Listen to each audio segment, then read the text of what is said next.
क्या आप महसूस नहीं कर रहे कि इस वक्त एक अजीब सा माहौल देश में बना हुआ है?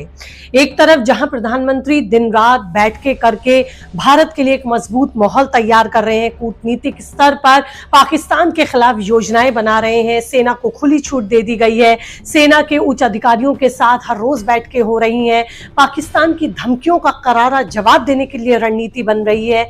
ऐसे में दूसरी तरफ हमारे देश में ही कुछ लोग ऐसे हैं जो गद्दारों का काम कर रहे हैं। एक गद्दार तो देश के बाहर है, सीमा पार है, और कुछ ऐसे गद्दार हैं जो देश के भीतर ही रहकर सरकार की जड़ें खोखली करने में लगे हुए हैं, सरकार पर हमलावर हैं। जहां प्रधानमंत्री और तमाम आला नेता वैश्विक मंच पर भारत को मजबूत करने में जुटे हुए हैं, तमाम वैश्विक ताकतों को एकजुट भारत के पक्ष में करने में जुटे हुए हैं और कोशिश हो रही है पाकिस्तान को अलग थलग करके उसे कूटनीतिक स्तर पर तोड़ने की। वहीं देश के भीतर ही एक अजीब सा षड्यंत्र प्रधानमंत्री नरेंद्र मोदी के खिलाफ रचा जा रहा है। कुछ लोग जहां सुप्रीम कोर्ट पहुंच रहे हैं तो कुछ लोग सुप्रीम कोर्ट के बाहर भी सरकार के खिलाफ कुछ साजिशें रच रहे हैं। तो परत दर परत आज इन साजिशों को मैं आपके सामने खोलूंगी। ये कोई फिल्मी कहानी नहीं है, ये हकीकत है जो मैं आज आपके सामने रख रही हूँ। भारत एक तरफ दुनिया में अपनी ताकत को दिखाने में जुटा है, तो दूसरी तरफ देश के भीतर ही कुछ लोग ऐसे हैं जो हर कदम पर प्रधानमंत्री पर सवाल उठा रहे हैं। लोकतंत्र में हालांकि सवाल उठाना गलत नहीं है, लेकिन जब बात देश की सुरक्षा की हो, देश के सम्मान की हो और देश के भीतर बने एक नाजुक माहौल की हो, तो विरोध के स्वर कितने सही हैं, ये सवाल है। सवाल ये है कि आखिरकार राजनीति में समय मायने रखता है, टाइमिंग मायने रखती है, और क्या इस समय विरोधी दलों का, विपक्षी दलों का सरकार की मुखालफत करना, सरकार के कामों पर सवाल उठाना उचित है? क्या ऐसे सवाल उठाना जो सरकार, सेना और देश की सुरक्षा को खोखला करे, देश को कमजोर करे, ऐसे वक्त में सवाल उठाना क्या उचित है? सुप्रीम कोर्ट ने हाल ही के सालों में कई बार उन लोगों को लताड़ा जो देश की सेना और सुरक्षा के खिलाफ बयानबाजी कर रहे हैं, चाहे वो सर्जिकल स्ट्राइक पर सवाल उठाने की बात हो या फिर सेना के मनोबल को तोड़ने की बात हो। कोर्ट ने साफ कहा, राष्ट्रीय सुरक्षा से खिलवाड़ किसी कीमत पर बर्दाश्त नहीं होगा। उदाहरण के लिए जब कुछ लोग सर्जिकल स्ट्राइक के सबूत मांगने कोर्ट पहुंचे तो सुप्रीम कोर्ट ने उनकी याचिका तक को नहीं सुना और खारिज कर दिया, ये कहते हुए कि सेना के ऑपरेशंस पर सवाल उठाना देश पर सवाल उठाने जैसा है, ये राजद्रोह जैसा है, ये देश हित में नहीं है। ये फटकार उन गद्दारों के लिए भी थी जो सेना के शौर्य को कमजोर करने में हर पल लगे रहते हैं। अगर मैं बात करूं पंजाब के पूर्व सीएम और कांग्रेस नेता चरणजीत सिंह चन्नी की, तो चन्नी ने भी पहलगांव हमले के बाद सरकार पर और सर्जिकल स्ट्राइक पर कई तरह के सवाल उठाए, जिस पर तूफान खड़ा हो गया।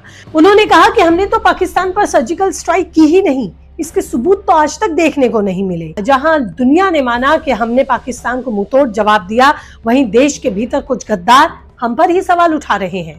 कांग्रेस का तो इतिहास रहा है प्रधानमंत्री पर तीखी बयानबाजी करने का, लेकिन फिर कह रही हूँ, समय यानी कि टाइमिंग मायने रखती है। इस वक्त आप किस तरह से सरकार और उसके कामों पर सवाल उठा सकते हैं, जब सरकार इस वक्त विरोधियों के खिलाफ एकजुट करने में लगी हुई है, न सिर्फ देश को बल्कि तमाम विदेशी ताकतों को भी।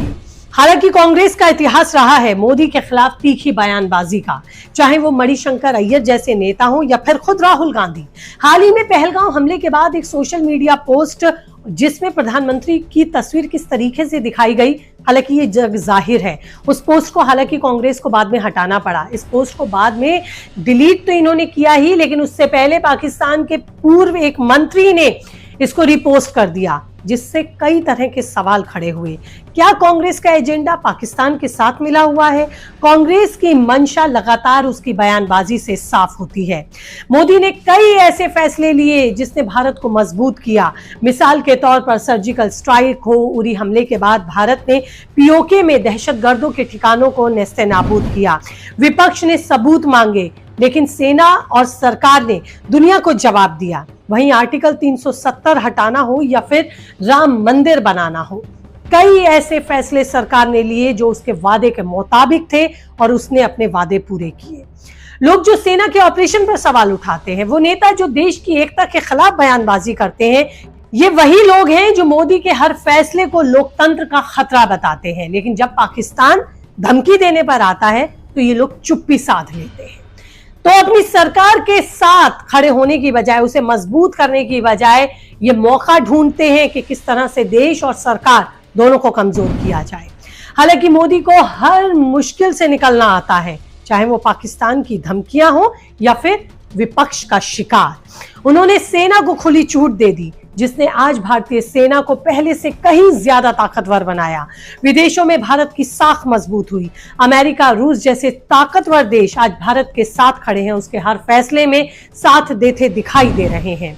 मोदी को कमजोर करने में जो लोग लगे हैं वो ये जान ले कि आप मोदी को नहीं, आप देश और लोकतंत्र को कमजोर कर रहे हैं। लोकतंत्र में विरोध जरूरी है, लेकिन देश हित से बड़ा कुछ नहीं। जब सुप्रीम कोर्ट फटकार लगा रहा है तो सेना का मनोबल ऊंचा है। तब हमें ये सोचना होगा कि हम किसका साथ दे रहे हैं, मोदी के साथ या भारत को सुपर पावर बनाने का सपना देख रही सरकार के साथ, उन गद्दारों के साथ जो देश को कमजोर करना चाहते हैं। मैंने यहाँ देश के गद्दारों का हालांकि नाम नहीं लिया, लेकिन आपको इशारों ही इशारों में मैंने बताने की कोशिश की उन तमाम गद्दारों के बारे में जो मौके की तलाश में मौका परस्ती से काम करते हैं और सिर्फ काम उनका होता है मोदी के बहाने देश को कमजोर करना, मोदी यानी कि सरकार को कमजोर करना। आपकी इस पर क्या राय है, कीजिए कमेंट।